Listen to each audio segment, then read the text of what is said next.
Melihat gimana perjuangan timnas Indonesia untuk menggapai mimpi ke panggung dunia, jelas benar-benar berat banget. Mulai dari direcokin sama para haters dalam negeri, kemudian tergabung di grup neraka yang juga harus menghadapi polemik dengan Bahrain serta AFC. Akan tetapi kami pun meyakini kalau setiap rintangan serta segala problematika yang ada, pasti akan ada hal baik di belakangnya. Ya, jalan begitu terjal harus dilalui oleh timnas Indonesia, di mana saat ini kita harus tercecer di dasar klasemen usai menelan 2 kekalahan beruntun di babak ketiga ini. Duduk di posisi paling bawah dengan mengemas 3 poin, timnas Indonesia hanya tertinggal 3 poin dari Australia, Arab Saudi, dan Cina di posisi kedua, ketiga, dan keempat. Sebelumnya PSSI dan Sintayong pun sudah sepakat untuk mengakhiri grup C dengan duduk di posisi ketiga atau keempat, yang mana harapannya target bersama itu bisa tercapai. Tapi hasil minor di 2 laga terakhir ini membuat posisi Coach Sintayong sebagai pelatih kepala timnas pun disebut ikut terancam. Kekecewaan yang jelas dirasakan oleh semua elemen timnas dan seluruh publik tanah air saat ini membuat Sintayong menjadi sasaran utama publik atas hasil yang di luar ekspektasi. Lalu bagaimanakah nasib dari Sintayong setelah ini? Apakah posisinya sebagai pelatih timnas Indonesia masih aman?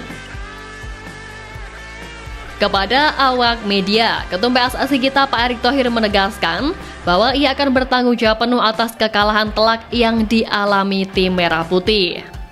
Pak Erick juga menyampaikan rasa permintaan maaf kepada supporter timnas Indonesia dan berharap publik masih percaya pada pihaknya untuk terus melangkah ke putaran keempat kualifikasi yang telah ditargetkan. Dan kemudian soal coaching, Erick Thohir tampaknya masih akan memberikan kepercayaan kepada pelatih asal Korea Selatan itu.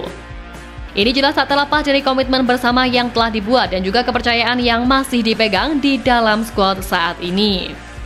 Bagi Pak Erick, perjuangan timnas Indonesia pun belum benar-benar selesai, di mana dengan 5 pertandingan yang tersisa, serta euforia masyarakat tanah air yang luar biasa, ia masih dengan teguh mengatakan bahwa target posisi ketiga atau keempat masih tetap sama. To be number 3 or number 4, even number 4. Nah, menyoal posisi Sintayong yang dinilai tengah terancam, pandit pengkritik timnas tak lain dan tak bukan Bung Toel dengan pedas mendesak pelatih asal Korea Selatan itu untuk segera out dari jabatannya. Kritik pedas Bung Toel ini diungkapkan usai kekalahan telak dari Samurai Biru, yang mana Sintayong dinilai tak mampu menyelamatkan skuad Garuda dari papan bawah klasemen grup C. Pria yang kerap mengkritik STY itu benar-benar mendesak pelatih berusia 54 tahun tersebut untuk segera angkat koper dari timnas Indonesia karena dinilai sudah membuang-buang waktu. Bung Toel mendesak Sintayong agar segera mengundurkan diri atau jika tidak mau maka meminta PSSI untuk memecatnya. Terlalu mahal, buang-buang waktu dan sulit berharap dengan taktik monoton parkir bus ala STY. Sementara pemain naturalisasi terus berdatangan, #STYOut, ujar Bung Toel. Tagar STYOut ini pun juga menggema dan menjadi trending di X, di mana hingga berita ini dimuat, terdapat lebih dari 4.000 cuitan yang mencantumkan tagar tersebut. Banyak fans yang merasa PSSI harus menyiapkan sosok baru untuk menangani Tom Hai dan kawan-kawan, sebab Coach Shin dirasa belum memberikan dampak yang signifikan. Mereka bahkan membandingkan kekalahan sebelumnya dari Jepang dengan skor 1-3 di Piala Asia 2023 Januari lalu. Namun setelah mendapatkan banyak amunisi pemain keturunan baru, timnas justru kembali keok dengan skor yang lebih telak di SUGBK.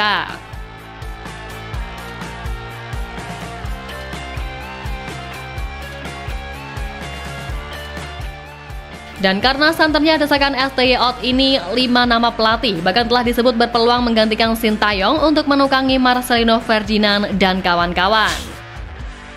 Pertama, Giovanni van Bronckhorst. Bekas kapten timnas Belanda di Piala Dunia 2010 itu saat ini menjadi pelatih kepala tim raksasa asal Liga Turki yakni Besiktas.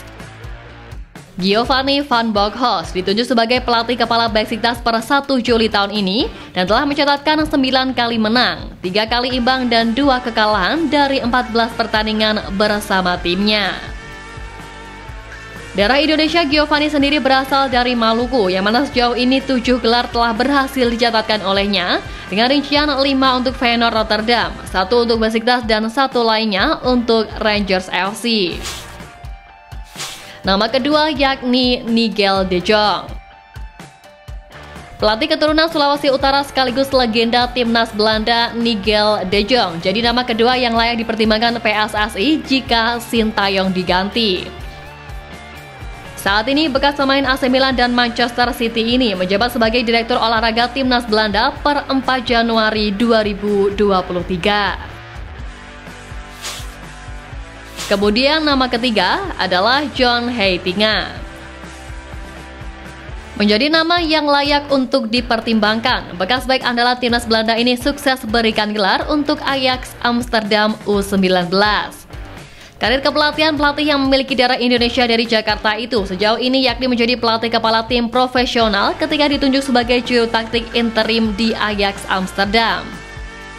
Dan terbaru John Heitinga ditunjuk sebagai asisten pelatih West Ham United dan Liverpool yang dimulai per 17 Juli dan akan usai pada 30 Juni 2027.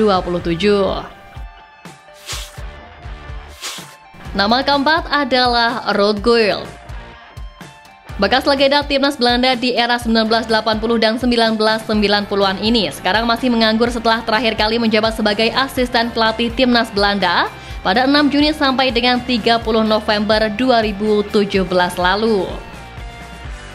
Kemudian pengalaman pelatih berdarah Maluku itu diantaranya adalah pernah menjadi pelatih kepala Chelsea, Newcastle, Feyenoord Rotterdam, LA Galaxy, dan juga Stade Grozny. Satu gelar yang dimiliki Ruud Gullit pun diberikan kepada Chelsea pada tahun 1996-1997 pada ajang English Cup.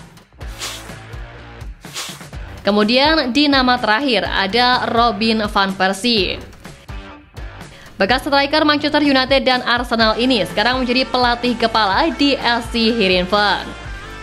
Robin van Persie sendiri memiliki darah Indonesia dari sang nenek yang berasal dari Surabaya, yang mana terkini Robin tengah menikmati masanya menjadi pelatih kepala klub profesional setelah sebelumnya menahkodai tim junior Feyenoord. Namun terlepas dari daftar tadi, meski tagar STY Outback selalu digaungkan oleh publik, pelatih Jepang Hajime Moriyasu justru seakan pasang badan menilai bahwa timnas Indonesia asuhan Sintayong sangat layak untuk lolos ke Piala Dunia.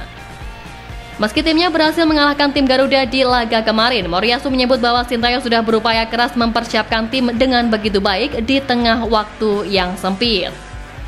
Moriyasu bahkan memprediksi timnas Indonesia bisa makin menggeliat dalam persaingan di level yang lebih tinggi bila PSSI dan pemerintah terus berusaha keras untuk melakukan upaya-upaya serius yang bisa meningkatkan kualitas timnas Indonesia.